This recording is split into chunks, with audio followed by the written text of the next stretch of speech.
This is an artificially aware original production.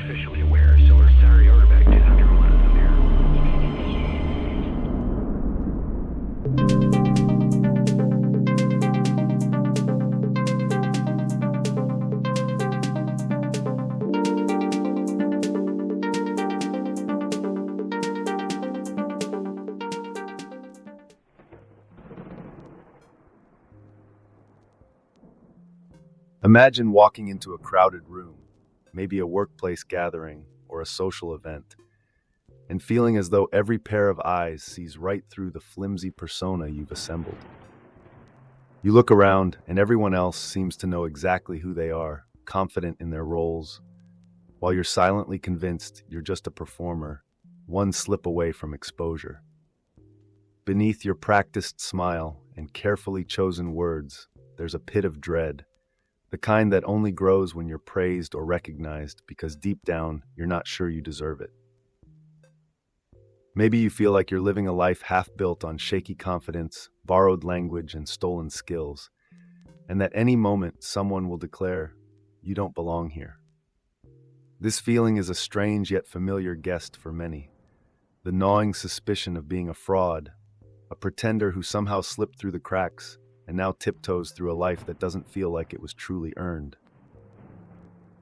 The question is, if so many people feel this way, then are any of us truly imposters? Or is there something deeper at play, something all too common yet all too hidden?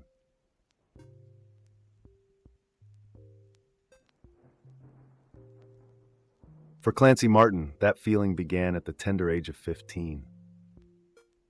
There he stood, in the glossy, intimidating showroom of Fort Worth Gold and Silver Exchange, Texas's busiest jewelry store, bracing himself to face customers who, in his mind, must have seen him as just a boy playing dress-up in an adult's world. In a clunky suit and tie that felt far too large, with nerves that seized up his tongue, he doubted he had any business even holding a jewelry piece, let alone selling it. His older brother Darren urged him to pretend, to just act the part.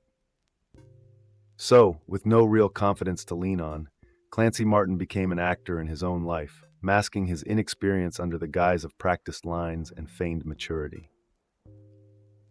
He recited sales phrases to himself, like an actor rehearsing lines for a play. "And what else can I show you?" It was a survival technique that would see him through many sales, as he gradually convinced customers of his authority on luxury items. He even sold his first Rolex by accidentally letting slip that he'd sold 3 that day, a harmless lie, but one that made his heart pound. Every sale pushed him a bit higher, his name rising on the sales charts. But here's the kicker. Even with his success piling up around him, he couldn't shake the feeling of playing a part, of being a mere imposter, still far from the real article.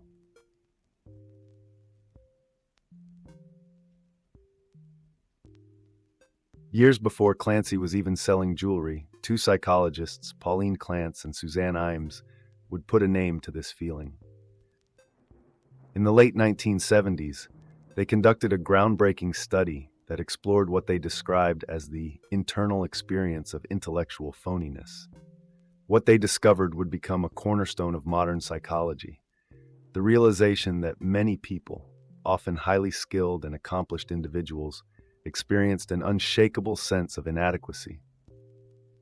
They called it Impostor Syndrome, a name that captured the essence of feeling like a fraud, despite all evidence to the contrary. This wasn't just mild self-doubt, it was a profound self-destructive cycle that spiraled as individuals dismissed their own accomplishments as luck, coincidence, or a mistake on someone else's part. Their paper struck a nerve and would be referenced countless times in the coming years as people from all walks of life, from elite athletes to artists to CEOs, saw their private self-doubts given a name. Here was a universal affliction, now validated by research, yet it seemed to take root especially among high achievers who, rather than resting in their success, saw each accomplishment as a dangerous step closer to being exposed as a fraud.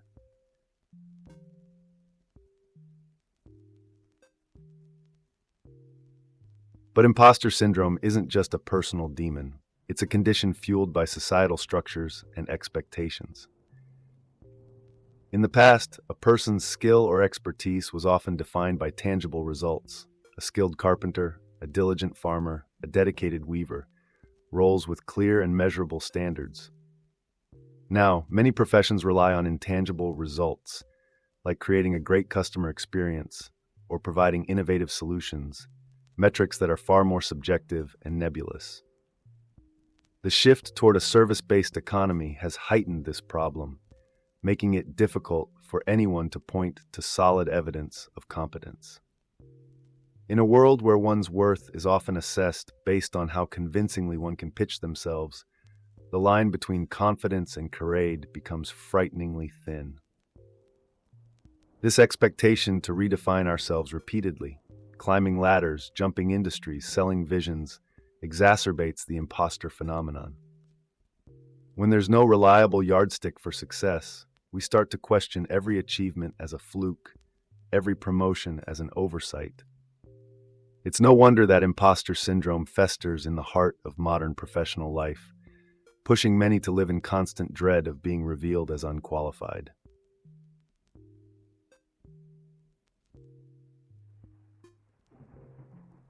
Today, imposter syndrome feels almost viral, spreading through society like a hidden contagion. Technology has only fueled this epidemic, pushing every accomplishment into the public eye and opening every achievement to comparison, critique, and envy. Social media, where everyone's life is curated for maximum impact, turns our private accomplishments into public spectacles, amplifying our need to keep up and be enough. Platforms designed to connect us often isolate us instead, flooding us with snapshots of others' success while cloaking our own struggles. This is the age of pitch culture, where, to survive professionally, we must present a version of ourselves that is competent, appealing, and on brand. The stakes are higher, and the competition is relentless. With every scroll, we see peers, colleagues, even strangers apparently thriving, achieving, mastering.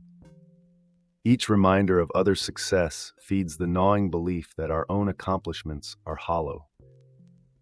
And so, we add layers to the performance, hoping no one will peer behind the curtain to find us fumbling, uncertain, wondering if we'll ever truly measure up.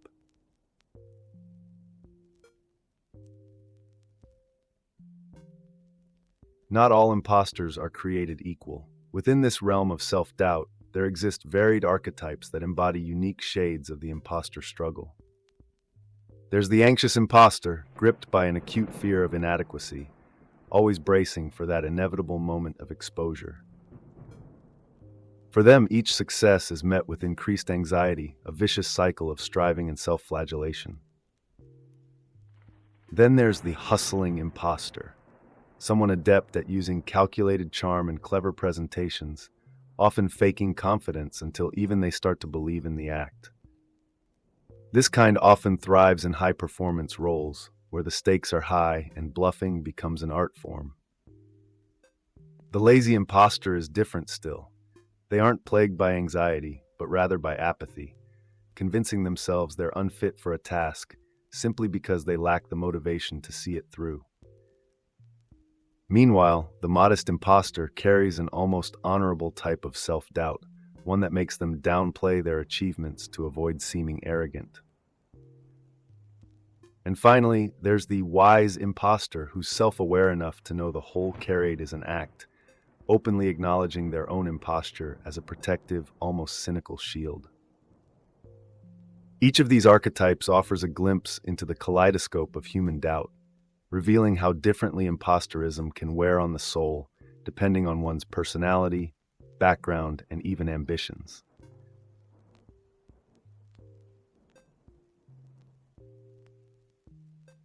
Clancy Martin's journey from a jewelry store sales floor to a professor's podium embodies the struggle of the hustling imposter to the fullest.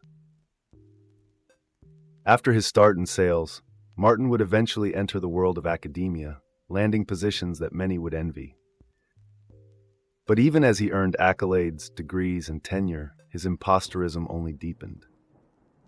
In the jewelry store, he had doubted his right to sell high-value pieces, Now, as a philosophy professor, he found himself questioning whether he was truly worthy of guiding young minds through life's greatest questions. The classroom became another stage, his words now wielding far more weight than sales pitches. Yet, the respect and admiration he garnered didn't translate into self-assurance. On the contrary, Martin's role as a philosopher felt even more fraught with expectations that he couldn't quite meet. It was as if, with every lecture he gave on the mysteries of human existence, his own existence as a scholar grew more precarious. Here was a strange twist. As he became more successful, more credentialed, he also felt increasingly exposed. Academia didn't erase his doubts, it amplified them, turning his lectures into a balancing act between sharing knowledge and fearing that he had none to offer.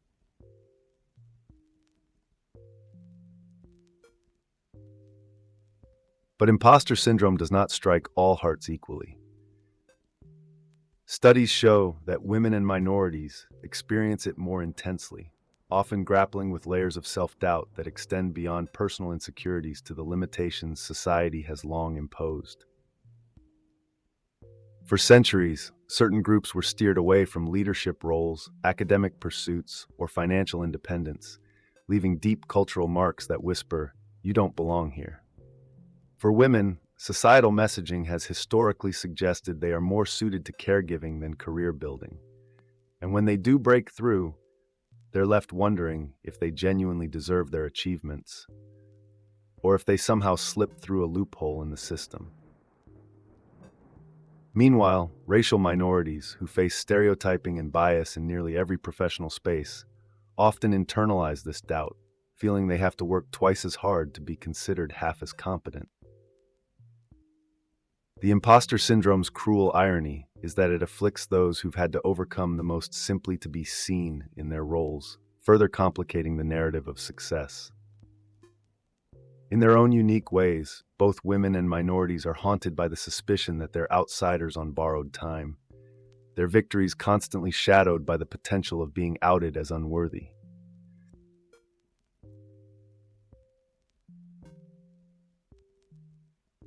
This is the paradox of imposter syndrome. The more Martin achieved, the more uncertain he felt about the legitimacy of his accomplishments. You'd think that a steady stream of achievements would eventually fortify his sense of self, but success seemed to have the opposite effect. It was as though each new accolade added a fresh layer to his disguise, amplifying the stakes and making the fear of exposure even more tangible. This success paradox is not unique to Martin. It's a phenomenon that haunts countless high achievers who find that their confidence erodes the closer they come to their goals. The very skills and insights that earned them praise become a source of worry, as if by some cosmic oversight they'd been mistakenly granted the life they live. And so Martin's imposter syndrome became a strange form of self-fulfilling prophecy. The more he achieved, the more he questioned his right to be where he was. This paradox is one of the most insidious parts of imposter syndrome. The higher you climb, the harder it becomes to reconcile your achievements with the person you believe yourself to be.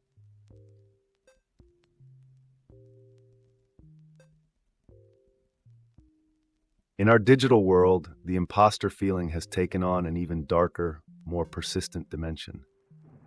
Social media encourages constant comparison, with curated snapshots of lives that seem effortless and successful, creating an endless loop of "am I enough?"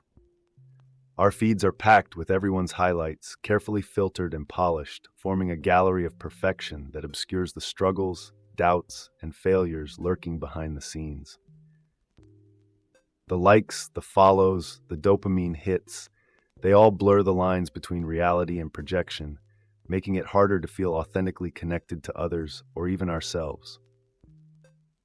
And when you see your own achievements online, sandwiched between the milestones of peers and strangers, it's difficult not to feel a nagging sense of inadequacy. Each scroll, each click is an invitation to measure our inner struggles against others' public successes. Technology, intended to connect, has instead amplified the silent weight of imposter syndrome, fostering a generation of people who feel like they're performing for an invisible audience, always striving to prove to themselves, if not to anyone else, that they truly belong.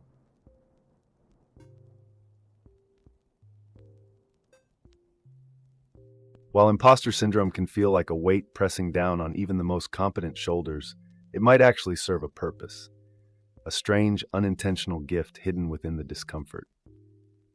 A touch of doubt, some humility, can remind us to stay grounded, to avoid the dangerous allure of hubris that blinds us to our own limitations. This sense of humility keeps us vigilant, pushing us to constantly refine our skills, improve, and grow. In moderation, self-doubt can become a powerful motivator, a reminder that there's always room for growth.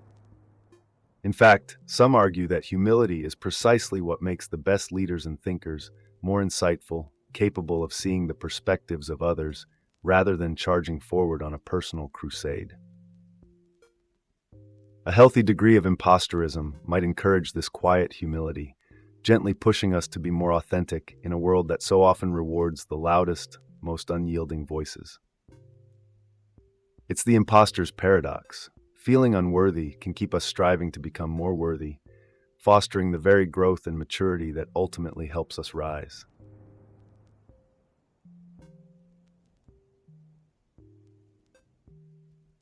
But what if we embrace the imposter label not as a flaw, but as an asset? Enter the wise imposter, a figure who recognizes their own doubt, acknowledges it, and uses it skillfully, even playfully.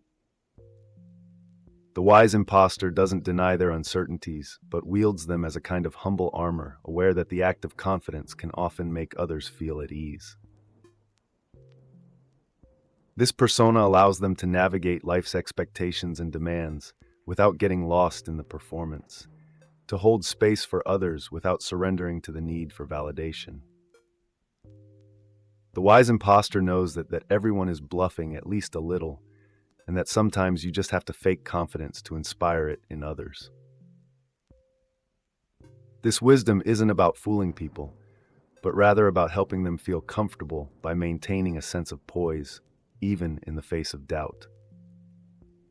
In a way, this self-aware imposter is perhaps the most authentic of all, balancing confidence and vulnerability in a delicate dance that inspires trust, precisely because it's unpretentiously honest.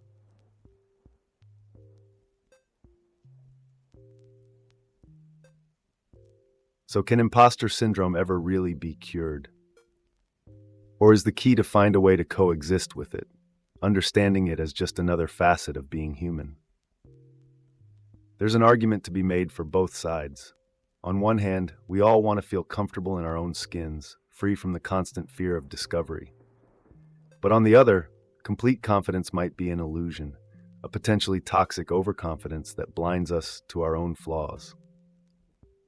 For most, the real path forward might lie in acceptance, learning to work alongside this nagging voice of self-doubt instead of fighting it.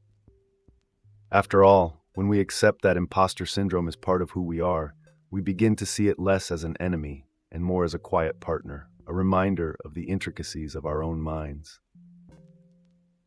This shift in perspective allows us to hold the feeling without letting it define us, finding strength in the vulnerability of being imperfectly human, rather than relentlessly striving for the unattainable goal of feeling enough.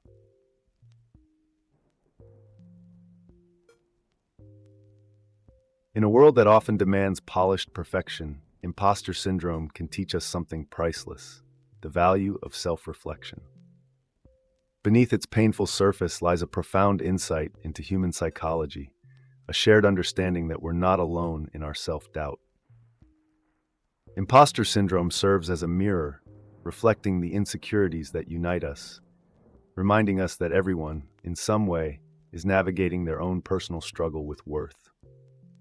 When we acknowledge this, we gain a deeper empathy, seeing that beneath the confident exteriors of others lies a complex tapestry of doubts and questions. In a strange way, imposter syndrome bridges the gaps between us, exposing a universal thread of human vulnerability. It's a humbling reminder that we are, each of us, a work in progress, and that sometimes the most authentic thing we can do is simply be honest about our own uncertainty.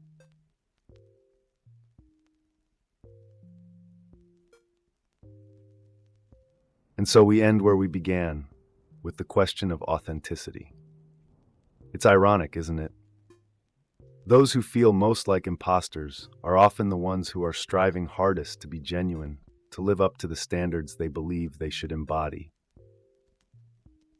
They are the ones who, in their persistent self-reflection, likely know themselves better than most, constantly questioning and striving, never allowing themselves the easy comfort of certainty. And in the end, maybe that's what makes them so real, this unfiltered honesty, this willingness to admit to the struggle. The journey through imposter syndrome is a painful, often lonely one, yet it speaks to a profound truth about human existence. We are all, in some way, imposters, fumbling our way through life and learning as we go. So let's end on a question. How often do we really see ourselves as others see us? And what would it mean to fully embrace that vision, warts and all, to finally step into the truth of who we are? Thank you for joining me on this exploration of the hidden world of self-doubt, of imposter syndrome, and the strange gift it might be in the grand scheme of things. If you've felt this way, if you've questioned your worth or feared you'd be found out, you're in good company. So many share that same journey. Take a moment to reflect, to embrace your own imperfections, and if you're ready, join the conversation in the comments. Let's pull back the mask bit by bit and see where it leads. Don't forget to like, subscribe, and share this exploration if it resonated. Until next time, stay curious, stay honest, and remember, you belong more than you think.